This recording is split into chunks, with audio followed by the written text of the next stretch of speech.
প্রশ্নে বলা হয়েছে a man purchase some number of article at ₹5400। একজন মানুষ কিছু দ্রব্য কিনলো 5400 টাকা দিয়ে। ওকে, বলা হয়েছে and he sell 2/3 of them at 5% profit. তিনি 3/2 5% লাভে বিক্রি করেছেন। At what percent profit did he sell the remaining to gain 13% overall?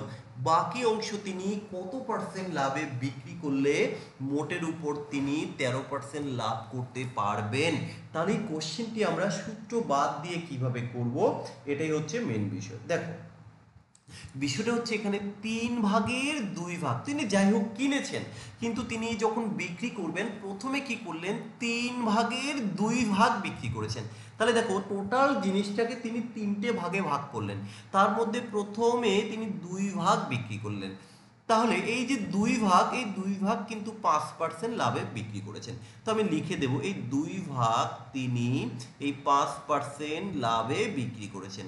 তাহলে দেখা গেল তিনি 10% লাভ করেছেন। ওকে, এবার বলা হয়েছে at what profit percent did he sell the remaining. তাহলে বাকিটা কত টাকায় তিনি বিক্রি করেছেন।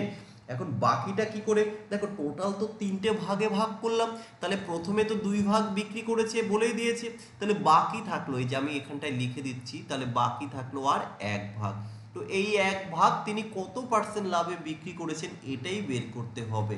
আচ্ছা, এটা তো আমি বের করব, বের করলে এবার শেষে একটা কথা বলে দিয়েছে কি ওভারঅল গেইন 13%, মোটের উপর তিনি 13% লাভ করবেন। তাহলে মোটের উপর বলতে মোট তো হচ্ছে 3 ভাগ, এই 3 ভাগে যদি তিনি 13% লাভ করেন, তাহলে 3 13 তিনি 39% কিন্তু লাভ করবেন। এবার এই কোশ্চেনে তুমি দেখো, প্রথম যে দুটো ভাগ, এই দুটো ভাগে তিনি মাত্র 10% লাভ করেছেন, কিন্তু তাকে টোটাল লাভ করতে হবে 39%। তাহলে বাকি যে 1 ভাগ পড়ে আছে, ওই 1 ভাগে তিনি যদি 29% লাভ করেন, তাহলে কিন্তু দেখো মোটের উপরে তার 13%, অর্থাৎ টোটাল 39 তার লাভ হয়ে যাবে।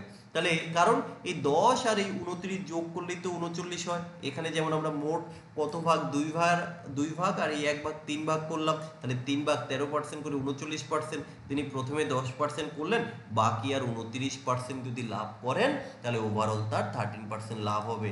বলো সবাই বুঝতে পেরেছো কিনা?